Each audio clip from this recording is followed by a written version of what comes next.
vai refletir uma produção escritural muito marcada com a relação íntima com a cidade de São Paulo. Né? Então, o que eu busco entender através da poesia do Piva é como ele reinventa a cidade de São Paulo, como ele subjetiva a cidade de São Paulo através da sua produção poética.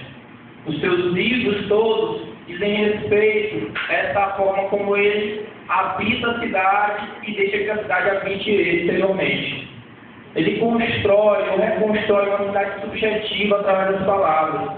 Como ele já falou, a linguagem que constitui os mundos, então ele reconstitui, ele refaz a cidade através das palavras. As palavras são seus tijolos, é a maneira como ele cria roteiros pela cidade.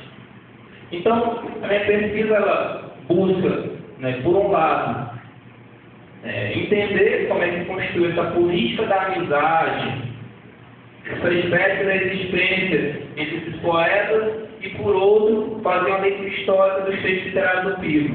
Né? Não vai dar tempo de entrar no livro Paranóia, que seria, né, o ponto máximo da produção literária dele, mas eu vou ler rapidamente, para encerrar, eu vou ler rapidamente um poema dele, do livro Paranóia. O livro Paranóia que é assim, ele é um roteiro. Você pode abrir o livro Paranóia e tomar ele como roteiro da cidade de São Paulo, para desembarcar lá e viver esse livro caminhando, fazendo uma andança pela cidade de São Paulo. Ele se constitui mesmo num roteiro desejante, né, da urbe. Então eu vou ler um poema dele chamado Praça da República dos Meus Sonhos. Diz assim o poema. Logicamente, me interessa interpretar isso, né? Conversar sobre ele, mas fica aí a deixa para a gente conversar também essas perguntas de vocês. Praça da República dos Meus Sonhos. Note-se o uso de topônimos com referência direta à cidade concreta e o modo como ele coloca ela na situação delirante do desejo, constrói uma cidade do sonho. Diz assim: a estátua de Alves de Azevedo é devorada com paciência pela paisagem de morfina. A praça leva pontes aplicadas no centro de seu corpo e crianças brincando na tarde de esterco. Praça da República dos Meus Sonhos, onde tudo se faz pedras e pombas crucificadas, onde identificados vêm editar as massas, onde Garcia Lopes espera seu dentista, onde conquistamos a imensa desolação dos dias mais doces. Os meninos tiveram seus testículos despertados pela multidão, lábios com agulhas sem estardalhaços. Os mictórios tomam lugar na luz, e os coqueiros se fixam e o vento desarruma os cabelos, deliram os trens diante do paraíso, bundas glabras, sexo de papel, anjos deitados nos canteiros cobertos de cal fumegante nas privadas, cérebros sulcados de arsenos. Os veterinários passam lento lendo Dom Casmurro. Há jovens federacos embebidos semilares e putas com a noite passando em torno de suas unhas. Há uma gota de chuva na cabeleira abandonada, enquanto o sangue faz naufragar as corolas. Ó minhas visões, lembranças de Rambo, praça da República dos Meus Sonhos, última sabedoria debruçada na Porta Santa. Obrigado.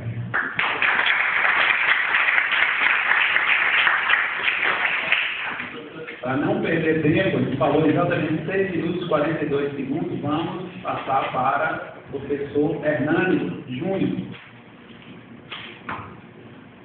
Boa tarde, mais uma vez. E também faço parte do programa de pós-graduação da Universidade Federal, né? Setor de Política Estivar, e a gente está aqui com um projeto, por enquanto, está sendo intitulado O Formigueiro sobre a Grama, a produção histórica da subjetividade integral de Terezinha Piauí da década de 70. E aí eu vou, minha fala vai conversar um pouco dos aparelhamentos da obra de Mário original, para você entender um pouco melhor sobre o que é essa pesquisa que nós, como grupo, estamos desenvolvendo, né? Então, assim, as minhas andanças e as minhas experiências no campo da pesquisa começou ainda no campo da iniciação científica, né? Desenvolvi 2 pesquisas na iniciação científica, né, sobre a produção de subjetividade do roqueiro, né, do roqueiro mais específico que é do rock metal, né? Eu estudei a produção de subjetividade do Red Ranger, na década de 80. E essa temática me levou, né, a uma extensão das pesquisas que eu desenvolvo hoje no mestrado. Ou seja, durante essa pesquisa eu fui vendo que emergiu uma categoria de possível chamada underground, né? E aí eu fiquei curioso para saber em que momento essa categoria discursiva ela vai emergir, né? Ela vai ter sensibilidade, né? Aqui em Teresina, no Piauí. Então, assim, até mesmo lendo o Kerouac, o Ian Burro, né? A gente tem uma noção de que o underground foi produzido na década de 70 com o punk, principalmente, né? E aí eu lembro um livro do Kerouac, do Ian Burro, o cara produziu na década de 50, e está lá a categoria underground, de toda uma série desses formigamentos que o professor Ivar comenta, né? Ou seja, então percebi que é muito antes da década de 70, né? Que eu teria que fazer um recuo, né? Para poder perceber essa dispersão, né? Como os discursos, eles montaram um quadro de visibilidade e visibilidade, ou seja, o modo de ver e dizer essa categoria discursiva, que possibilitaram a emergência, né, do que eu estou chamando de underground, né? E isso eu estou fazendo através dos filmes experimentais, que já foram citados aqui pelo professor Ivar, que boa parte do grupo, né, sobre isso, e também sobre os jornais experimentais, né? Aqui no Piauí teve o jornal O Grama, né, que tiveram 2 edições, e os filmes experimentais eu estou definindo ainda quais os filmes experimentais que eu vou estudar, na verdade. E assim, e passa também por essa constituição de uma subjetividade como modo, como produção de existência. E aí, assim, essa subjetividade underground é um novo modo eu entendo como um modo de operação, de racionalização, de outra racionalidade, né? Outro nível de racionalidade.